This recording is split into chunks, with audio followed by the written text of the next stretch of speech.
ओम नमः शिवाय। राधे राधे एवरीवन। भाद्रपद माह के शुक्ल पक्ष की सप्तमी तिथि को संतान सप्तमी के रूप में मनाया जाता है। महिलाएं ये व्रत अपनी संतान की लंबी उम्र, अच्छे स्वास्थ्य और उज्जवल भविष्य के लिए करते हैं। जिन महिलाओं के पास संतान नहीं है वो संतान प्राप्ति के लिए और पुत्र प्राप्ति के लिए भी संतान सप्तमी का व्रत करते हैं।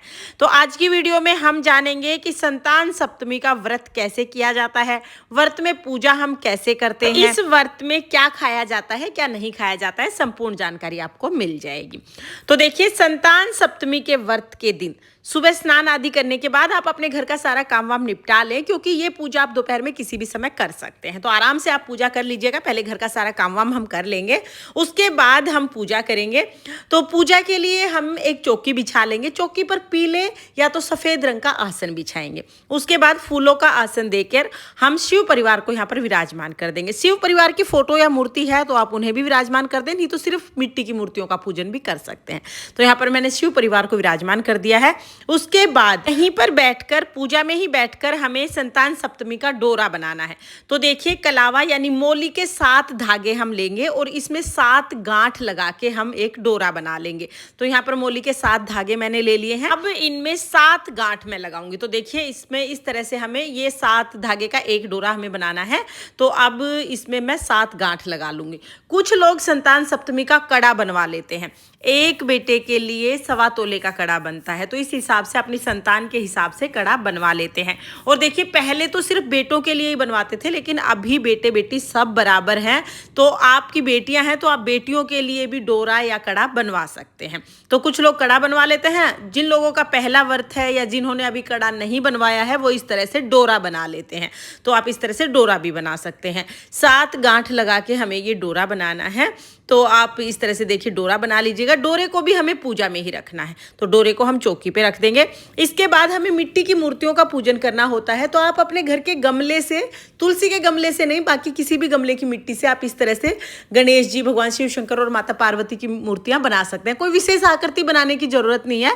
जैसी भी पिंडी बन जाए ना तो सिर्फ 3 पिंडी बना के भी पूजन कर सकते हैं। तो यहाँ पर मैंने मूर्तियां बना ली है। देसी घी का हम दीपक जला लेंगे। फिर हाथ जोड़ के संकल्प करेंगे, हे भगवान शिव शंकर, हे माता पार्वती, आज मैं अपने बच्चों के लिए आपकी सेवा पूजा कर रही हूँ या कर रहा हूँ। आप मेरी पूजा को स्वीकार करें और मेरे बच्चों को सभी प्रकार की बाधाओं से दूर रखें। मेरे बच्चों को लंबी उम्र प्रदान। उसके बाद जो फोटो हमने लिया उस पर जल के छींटे लगाकर भाव रूप में स्नान करा देंगे।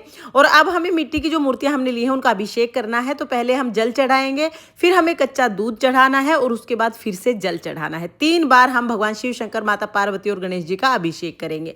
इसके बाद फिर माता पार्वती को आप चुनरी उठा दें। चुनरी नहीं है तो आप कलावा यानी मोली भी वस्त्र के रूप में समर्पित कर सकते हैं।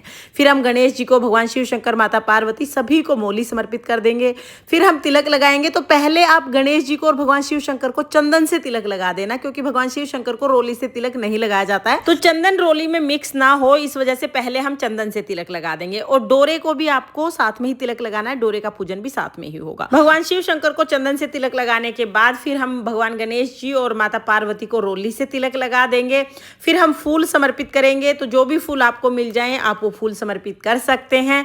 अगर किसी कारण से फूल ना मिले तो कोई बात नहीं, बिना फूल के पूजा कर लीजिएगा।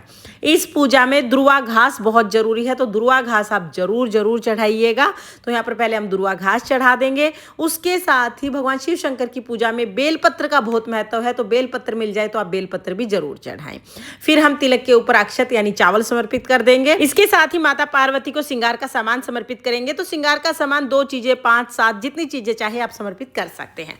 फिर हम भोग समर्पित करेंगे। तो भोग में देखिए 7 मीठी पूरी अपने लिए और 7 मीठी पूरी माता पार्वती के लिए समर्पित की जाती है। यानी 2 जगह भोग समर्पित किया जाएगा। 7 पूरियां लेनी है। पूरियों के साथ आप कोई फल भी ले सकते हैं। आप खीर या हलवा कुछ भी बना सकते हैं।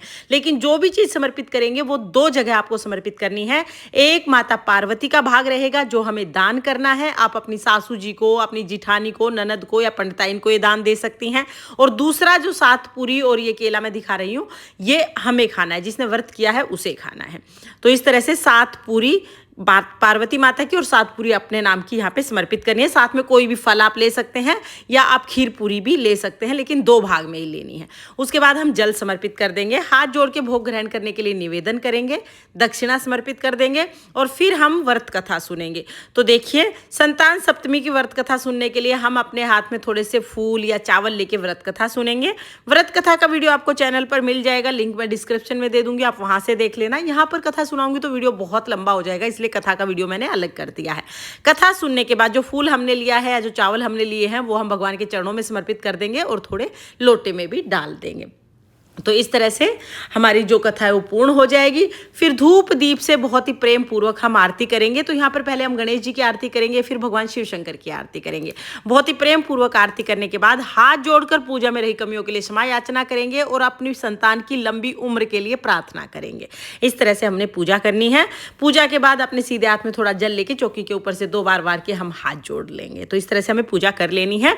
और पूजा करने के बाद जो जल का लोटा है ये हम सूर्य देवता को अर्घ दे देंगे। फिर यहीं पे बैठ के हम जो डोरा हमने बनाया था, संतान सप्तमी का जो डोरा हमने बनाया है, उसको अपने सीधे हाथ में बांध लेंगे।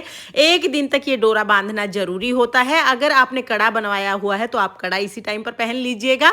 अगर डोरा बनाया है तो डोरा आप यहाँ पर सीधे हाथ में बांध लीजिएगा। तो इस तरह से हम ये डोरा अपने हाथ में बांध लेते हैं। डोरे का पूजन भी हमें साथ साथ जरूर करना है। डोरा हम अपने हाथ में बांध लेंगे। उसके बाद पूजा के बाद हमें व्रत खोलना होता है।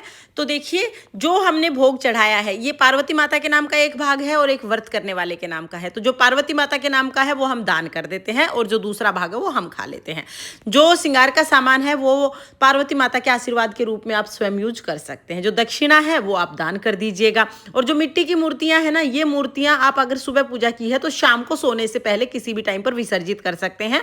घर में ही किसी बर्तन में जल लेकर उसमें ये मूर्तियां विसर्जित कर दें। बाद में उस जल को आप पौधों में डाल दें।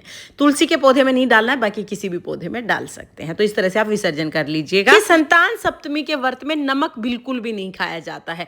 इसमें एक टाइम हम वही भोजन करते हैं जो हम प्रसाद में चढ़ाते हैं।